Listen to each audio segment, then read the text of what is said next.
Hey guys, thanks for tuning in to another of my videos, and you have seen from the opening credits that I was at the O2 Academy in Glasgow seeing Steel Panther on what was their 15th anniversary tour of the Feel the Steel album.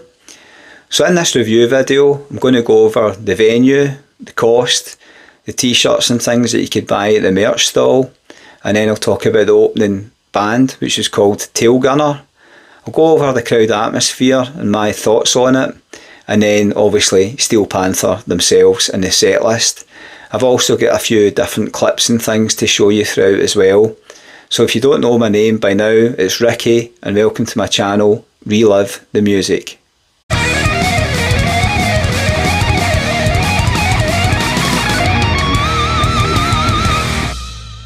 Okay, so I want to start by giving a big metal hello to all my regular subscribers. So that's Ian C, City Build Minecraft, Good Guy Chucky, Stephen Blake, Tony's Travels and Glasgow Harley Rider. And I also want to give a mention to somebody that I met last night just as I was queuing to get into the O2 Academy. So I'd said a few weeks ago, like, if you ever saw me at a gig, like, just say hello. So I was actually taken aback when we went to go to the queue. Admittedly, it was the wrong side. It was a priority queue and we didn't have priority tickets. And a guy reached out to me and says, "Oh, that's the guy from the channel," and shook my hand and says, "Oh, what's your videos? I love the nostalgia trip." So that made me feel really, really good inside, the fact that somebody recognised me and has been watching the content and enjoyed it. So hopefully you're watching this. If you are, then leave your name in the comments, because I was annoyed that I didn't get your name or get a picture with you to put it in here, seeing as you're the first person to ever recognise me. So thanks for that.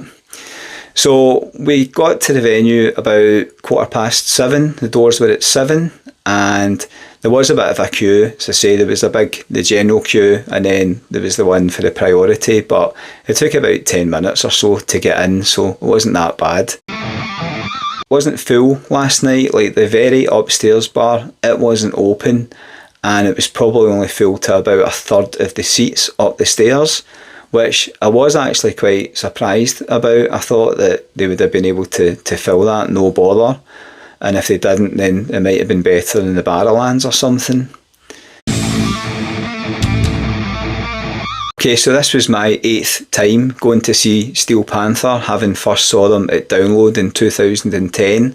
And the last time that I saw them was at Download 2014. So it's been 11 years since I've seen this band.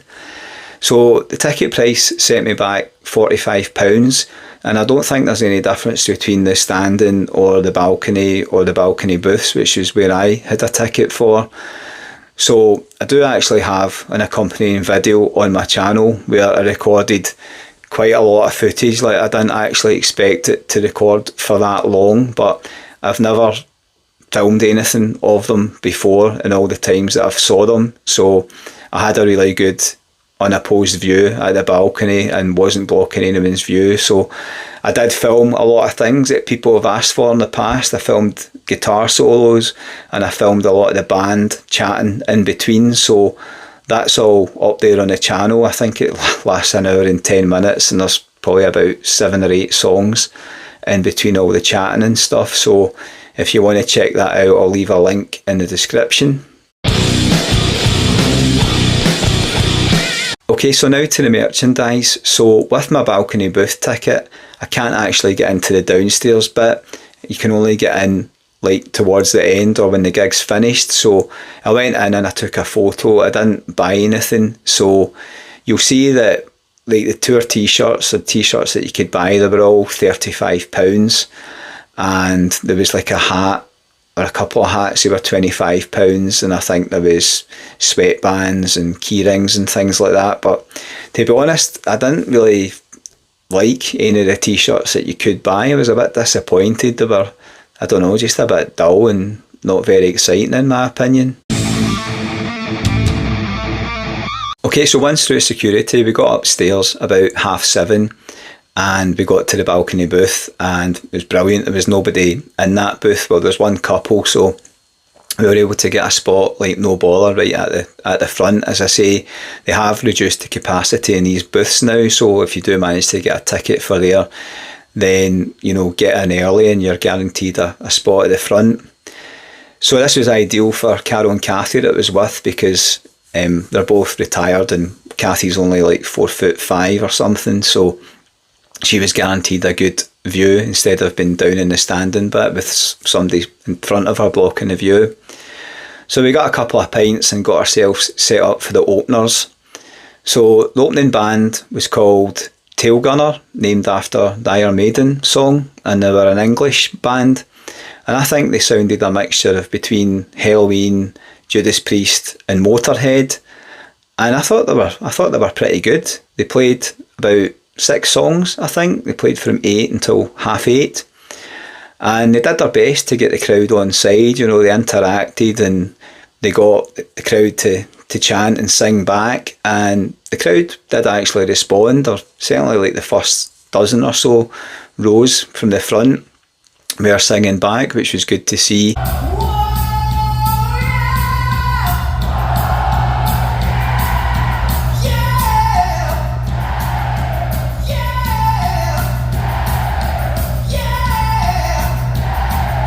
And they also endeared themselves to the crowd by bringing out a Scotland flag and waving that about, so that was good.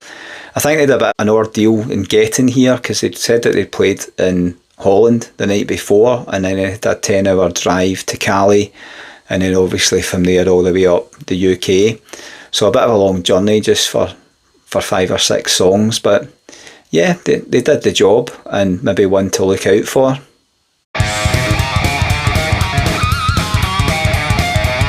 Okay, I took a wee video of the crowd just a couple of minutes before Steel Panther came on stage, and you'll see from downstairs it does look really busy, which was good to see.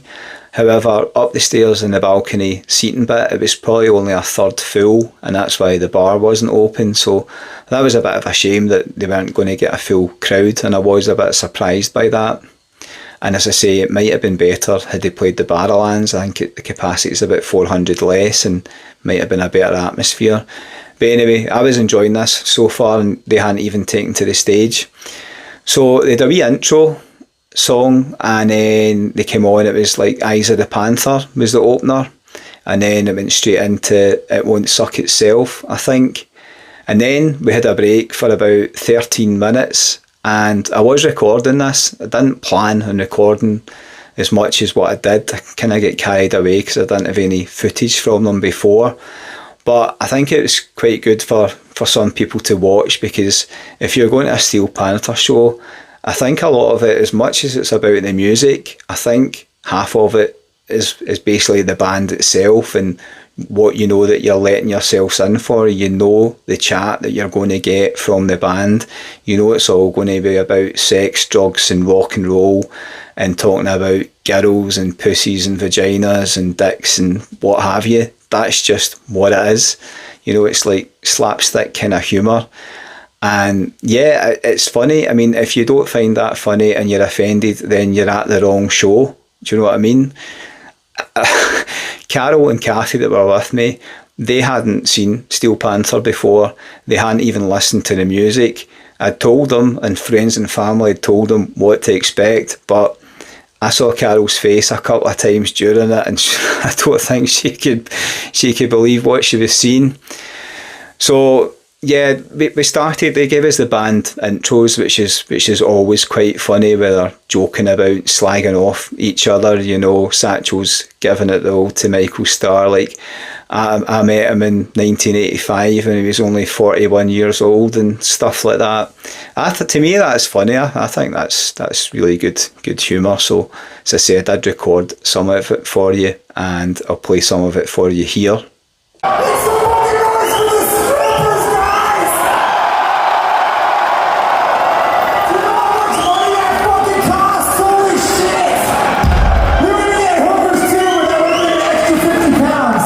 Because we just got voted one of the top 100 heavy metal bands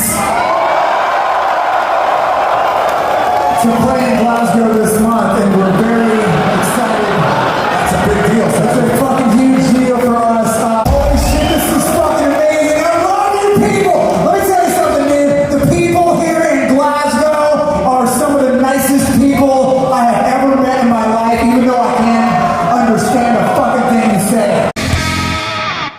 Okay, so at the end of the band intros, I think it was Satchel had joked that Styx had shagged loads of Asian hookers, and then it broke into Asian hooker. And they brought out like a Thai looking girl on stage to tie in with the song, obviously, no pun intended.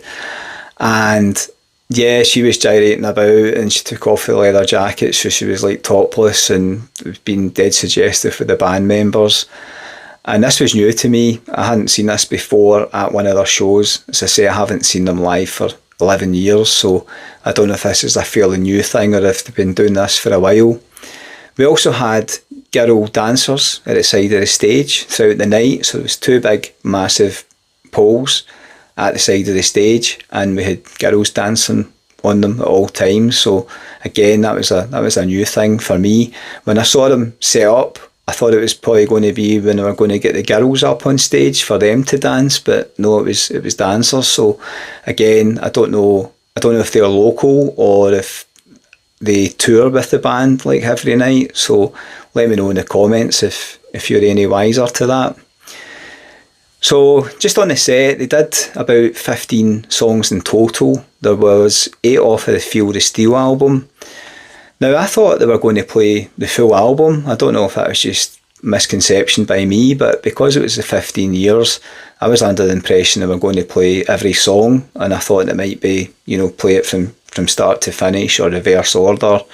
But no, so we got 8 songs, probably the 8 best songs off the album though. So you had Fat Girl, Community Property, Eating Ain't Cheating, and you had other ones like 17 Girls in a Row and Glory Hole. And yeah, I mean, it was a good set list. They finished with Glory Hole. I didn't record that from the set, but we obviously had like plenty of breaks in between with the band talking to the crowd. I thought the crowd was really into it. You could see plenty of hands in the air. There was a bit earlier on where Steel Panther Michael was reaching out to the crowd and give me a hey, yeah, yeah, whoa, whoa, whoa, whoa. I'll play it for you here.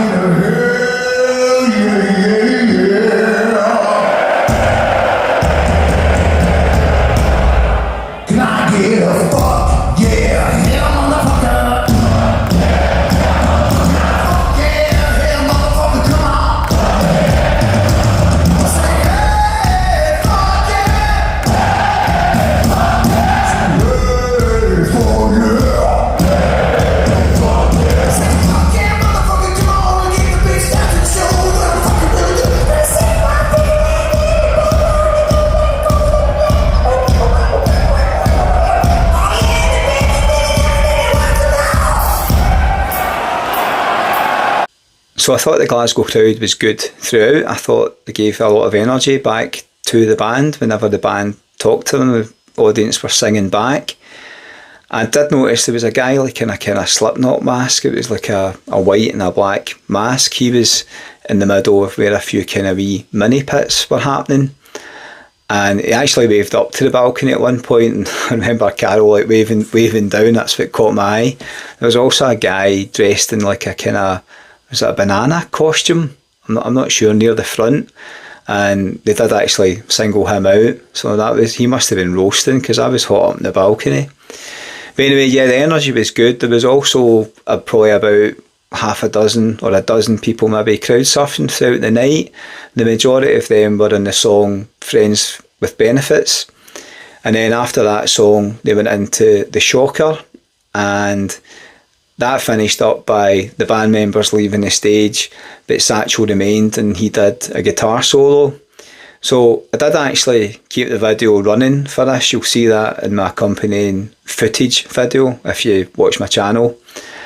And this was actually quite good. I did enjoy it. And then he moved towards the back where the drum kit was, and I thought this was pretty impressive. So he was still playing the guitar, but managing to hit like the drum pedal as well in between. And I thought that was pretty good, because if somebody asked me to like rub my stomach and pat my head, I have trouble doing that. So that's the equivalent in the music world.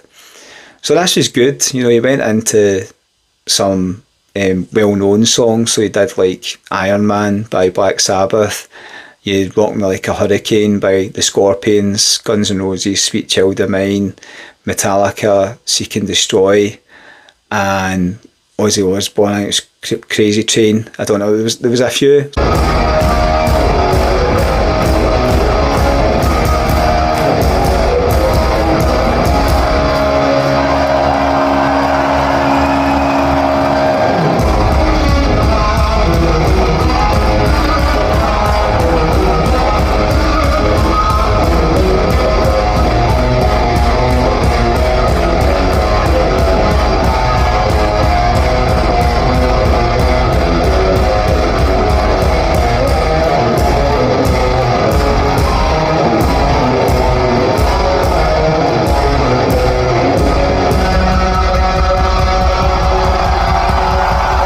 Okay, so just a quick word on the sound at the gig. So I noticed a huge difference between the two bands. For Tailgunner, they were definitely a lot louder sounding, I thought. I don't know if it's just because of the type of music that they play. It's more heavy and sort of thrash-like, but I had to have my earplugs in for the whole time, and so did Carol and Kathy.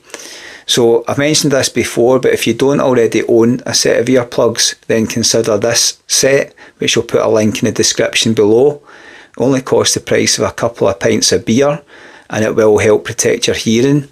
And I'd be interested to know, I know a couple of you have actually bought them, so it'd be nice to hear in the comments what you think of them. Endorsements are always good. I wouldn't recommend a product to you that I don't believe in myself. Okay, so halfway through the set, this is when we got our first sort of major bit of audience participation in terms of getting folk out the audience. So they picked this girl out. I don't know if it is by chance or if they win a competition or they're planted beforehand. I don't know. Let me know in the comments. Or maybe you're this girl watching this and it was you. Let me know. So they picked this girl out, and I'll play a small clip here. I've got a longer clip on my video, but her name, I think it was Saskia. I tried to listen to it a couple of times. She says, "Oh, call me Sassy," but I think it was Saskia. Make some noise for the hot girl we got on stage. Have a seat. Oh my God, make some noise for the hot girl. By the way, Styx's dad is here tonight in the balcony. Make some noise for Pops today. What's up, Pops in India? Pops in India's here. Pops in India. Before we love you, Pops. My son's here too. What's your son's name? Squirt. Oh, Squirt's in India. Squirt's in India. Squirt. What's your name, buddy? Saskia. What? Saskia. You can call me Saskia. Sassy. Let me know what you think it was. So this was for the bit which was the impromptu song for a girl, where basically they sit a girl down on the stage and then every band member makes up lyrics that they're singing to this girl. So she's sitting there loving it and taking it well, taking it in good spirits. Michael Starr's sitting down next to her, singing away. And then Satchel and Styx and Spider, all the different band members. So this goes on for about 10 or 12 minutes or so. So you fucking beautiful. I'll ride your knees tonight. After fucking Satchel, I hope your pussy's nice and tight. I love your eyes, baby, but I love these hands. After the show, you jack me off and your mom's leaving. Mom's leaving, your mom's leaving, your mom's leaving. The best you can, the best you can. Don't worry about your dad, don't worry about your dad. Oh no, no, at all. It goes into 17 girls in a row, so they get up another like 16 girls on stage, and the wee Asian hooker, she comes back out as well, and the dancing girls. So that was good. That's one of my sort of favourite songs, that, and it's always good, I think, to get your crowd on board and get them up in stage. Now, there wasn't anything too outlandish on it. I've seen this before at Download and stuff, where maybe it's a wee bit wilder because people have been drinking all day and it's a bigger audience, but you know, there wasn't anybody getting their boobs out on stage or anything, well, not that I could see, and nobody like really gyrating or whatever on the guitarist or Michael Starr. So yeah, that was good. It's always good to see that, as I say, from an audience participation point of view. So still with the 17 girls up on stage, they then went into Eating Ain't Cheating. And then towards the end of that song, the girls left the stage. They did a couple others and finished on Death to All But Metal. And then they left the stage. And then a couple of minutes later, they came back out and they did Community Property, which was a big hit with the people in the crowd and myself as well. So everybody was singing the lyrics back in that one. And then they finished on Glory Hole, and then they took a selfie with the crowd, which a lot of bands do now. So I try to put my hand above Carol because she'd leant right over the balcony so she could be seen. So I zoomed in today and I could see myself in it, but away up there in the third balcony. So it was pretty good photo from the band's viewpoint out to the stage. So hope I don't get done for copyright for that, but leaving it in. But yeah, all in all, really enjoyed the gig. I definitely won't wait another 11 years to see them if they're still on the go. Okay, so just summing up on my final thoughts about the gig. Thought it was excellent. I thought there were really good value for it. Entertainment, as I said to Carol and Kathy, like some of it you're paying for their kind of stand-up value. You know, that's half the attraction, I think, as well as the fact that they are actually really good musicians, in my opinion. And Michael Starr has still got a good voice for the age of 60 on him. So yeah, I really enjoyed it. As I say, I was maybe just a wee bit surprised that we didn't get the full Feel the Steel album, given it was meant to be the 15-year anniversary tour.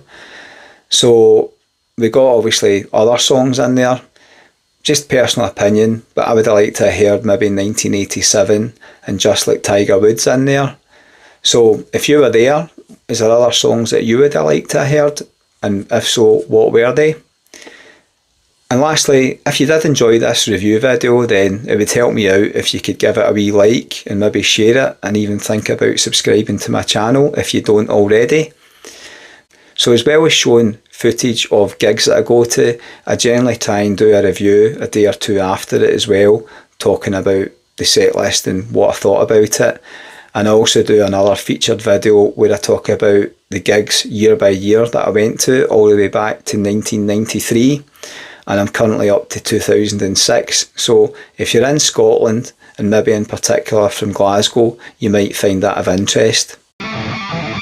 Okay, until next time guys, keep it real and feel the steel, yeah!